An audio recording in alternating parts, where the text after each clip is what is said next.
राष्ट्रीय सुरक्षा सलाहकार अजीत डोभाल ने नरेंद्र मोदी के सबसे खास लोगों में से एक में मोदी और डोभाल की जोड़ी ऐसी है जिससे पाकिस्तान का फर्जी फील्ड मार्शल असीम मुनीर भी कांपता है।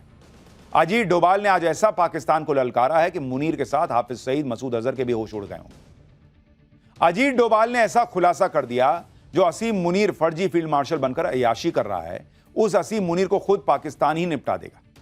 इसी बीच पाकिस्तान के लिए एक और बुरी खबर भी आ गई। असीम मुनीर तो खुद अय्याशी कर रहा है, लेकिन मुनीर की यह अय्याशी भिखमंगे पाकिस्तान को पूरी तरह से डुबोकर ही मानेगी। पाकिस्तान का क्या होने वाला है ये तो आगे बताऊंगा, लेकिन पहले देखिए कि पाकिस्तान ने कल ही अजीत डोभाल का नाम लिया और आज सबके सामने आकर अजीत डोभाल ने असीम मुनीर और आतंकी पाकिस्तान की कैसे जबरदस्त धुलाई की।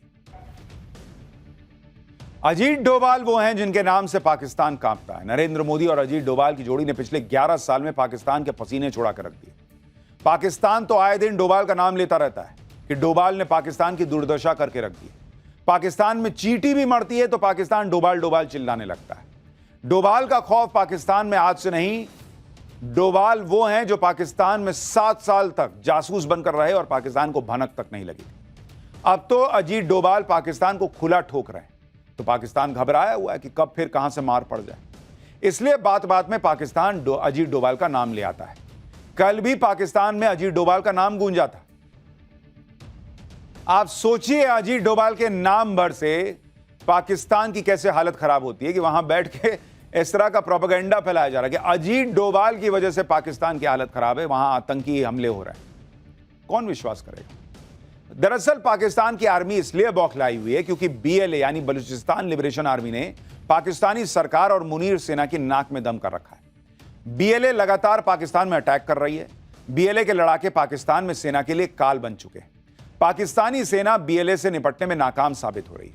अब पाकिस्तान की आर्मी के लिए मुसीबत इसलिए बढ़ गई क्योंकि मंगलवार से बीएलए ने बड़े हमले शुरू कर दिए। बीएलए ने पाकिस्तान में इस ऑपरेशन को ऑपरेशन बाम नाम दिया है। इस ऑपरेशन के तहत अभी तक बलूचिस्तान में 17 सरकारी और सैन्य ठिकानों को निशाना बनाया जा चुका है। बताया जा रहा है कि ऑपरेशन बाम में अभी तक पाकिस्तान की सेना और फ्रंटियर कोर को भारी नुकसान हुआ है। पाकिस्तान की सेना बीएलए से हर मोर्चे में फेल साबित हो रही है। ऐसे में अपनी नाकामी छिपाने के लिए पाकिस्तान बीएलए के हमलों का ठीकरा भारत पर फोड़ रहा है और अजीत डोभाल का नाम ले रहा है। लेकिन दुनिया जानती है कि आतंकवाद को कौन पाल रहा है। मुनीर की आर्मी खुलेआम आतंकियों के जनाजे में दिखाई दी थी। मसूद अजहर और हाफिज सईद को पाकिस्तान पालता है, ये सब जानते हैं। वहां आतंकी खुलेआम घूमते हैं, रैलियां करते हैं। पाकिस्तान की पुरानी आदत है कि पाकिस्तान में जब भी कुछ हो जाए तो भारत पर आरोप लगाओ। लेकिन इस बार पाकिस्तान की आर्मी ने अजीत डोभाल का नाम लेकर गलती कर दी। कल पाकिस्तान ने अजीत डोभाल का नाम लिया और आज अजीत डोभाल ने मुनीर, हाफिज सईद और पाकिस्तानी सेना सबको धो डाला। Thereafter, a lot of things are said that this thing, foreign press and all these things, they said Pakistan did that and this. You tell me one photograph, one imagery. In, these days, these imageries are from the satellites all over the world. They are this thing, which shows any Indian damage being done, even a glass pane having been torn. I don't know, only our forces will be knowing what's happening in this thing, but I am just telling, they brought out photographs, they wrote this thing, the New York Times put it this thing, put out very this thing. Only imagery, they said 13 air bases of Pakistan now and now, before 10th May and after 10th May. यानी अजीत डोभाल खुलकर बता रहे हैं कि भैया पाकिस्तान को ऐसा ठोका कि पाकिस्तान को नानी याद आ गई। लेकिन भारत को कहां ठोका, इसका कोई सबूत तो दिखाओ, एक फोटो तो दिखाओ कि भारत का एयरबेस फोड़ दिया, ब्रह्मोस गिरा दिया, ये कर दिया, वो कर दिया, सबूत तो दिखाओ। पाकिस्तान ने ऑपरेशन सिंदूर में खूब झूठ फैलाया था। विदेशी मीडिया ने भी भारत के खिलाफ माहौल बनाया था और इसी के सहारे असीम मुनीर फर्जी फील्ड मार्शल बन गया। लेकिन अजीत डोभाल ने आज सबको एक्सपोज कर दिया कि एक शीशा भी भारत का नहीं टूटा। उल्टे पाकिस्तान को ऑपरेशन सिंदूर में भारत ने ऐसा धोया कि कोई भूल नहीं पाएगा। पाकिस्तान के बहुत अंदर तक जाकर भारत पाकिस्तान को मार कर आया। ऑपरेशन सिंदूर के बारे में पहली बार अजीत डोभाल खुद कुछ बोल रहे थे लोगों के सामने। सुनिए उन्होंने क्या बताया जो बहुत लोगों के एजेंडे को ध्वस्त कर देगा। We are really proud of it, not for necessarily what people perceive, that how much of an indigenous content was there. We are proud of it, that some of the best systems that worked, whether it was our BrahMos district, whether it was our integrated air control and command systems, whether it was our radars, we decided to have 9 terrorist targets in the crisscross of Pakistan. It was not only the border area something, which we thought were there this way. We missed none. Ajit Doval जो इस पूरी planning के पीछे थे operation सिंदूर की, वो खुद खड़े होकर बता रहे हैं कि जो भारत ने चाहा, जैसे भारत ने चाहा वैसे पाकिस्तान के साथ ठोका उसको और किया। अजीत डोभाल ने जो जो बातें बताई, अगर उसकी सच्चाई पाकिस्तान की पब्लिक तक पहुंच जाए तो फिर वो फर्जी फील्ड मार्शल बने घूम रहे असीम मुनीर को दौड़ा देगी, क्योंकि असीम मुनीर इसी झूठ के सहारे जिंदा है। पाकिस्तान में चौड़ा घूम रहा है कि भाई हमने तो भारत में ये कर दिया वो कर दिया। इसी झूठ के सहारे असीम मुनीर पाकिस्तान में ताकतवर हो गया। ताकतवर बनकर असीम मुनीर जमकर अय्याशी कर रहा है। हमने आपको बताया ही था कि असीम मुनीर आजकल ऐसे तेवर में है कि पाकिस्तान का राष्ट्रपति उसके सामने फेल है। लेकिन आप यह देखिए कि इधर मुनीर की अय्याशी चल रही है, उधर पाकिस्तान की जनता कंगाली से जूझ रही है, कंगाल से और कंगाल होती जा रही है। कंगाल पाकिस्तान में हाहाकार मच गया है। पहले ऑपरेशन सिंदूर में पाकिस्तान ने मुंह की खाई, अब भूखों मरने की नौबत आ गई। वर्ल्ड बैंक ने जो नई रिपोर्ट जारी की है उसके मुताबिक पाकिस्तान के लोग और ज्यादा गरीब हो गए। इस रिपोर्ट के मुताबिक पाकिस्तान में 44.7% लोग अब भी गरीब हैं। यानी पाकिस्तान की 25 करोड़ आबादी में से 12 करोड़ लोग अभी भी गरीब हैं।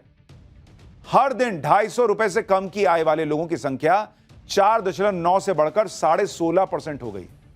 यानी पाकिस्तान में आप सोचिए भिखारियों की संख्या क्या है भाई, 16.5% लोग वहां ऐसे हैं जो दिन का 250 रुपया नहीं कमा पाते।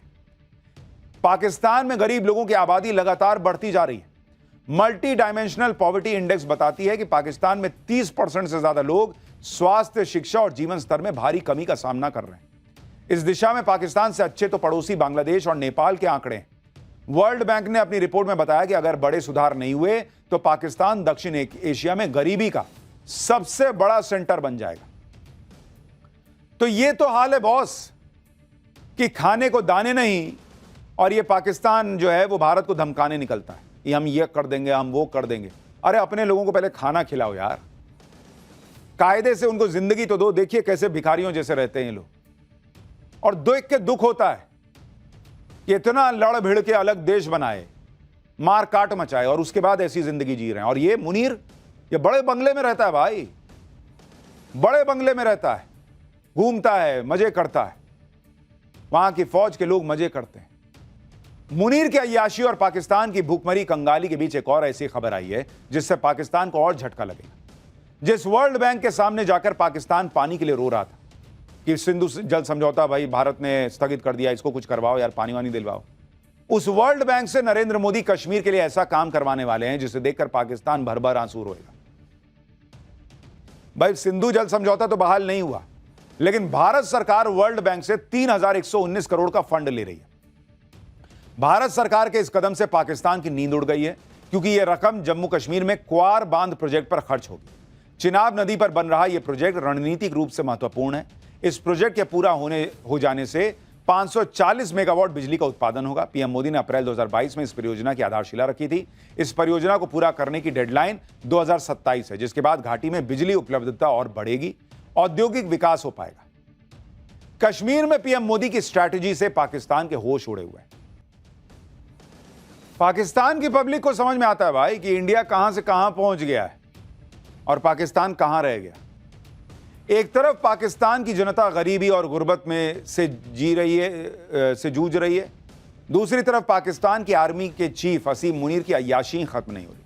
हमने आपको बताया था कि मुनीर 20 से 23 जुलाई तक श्रीलंका की राजनयिक यात्रा करने वाला है, और वो राजसी ठाटबाट से श्रीलंका जा रहा है, और वहां ऐसी ऐसी चीजें होंगी जिसमें बहुत पैसा खर्च होगा।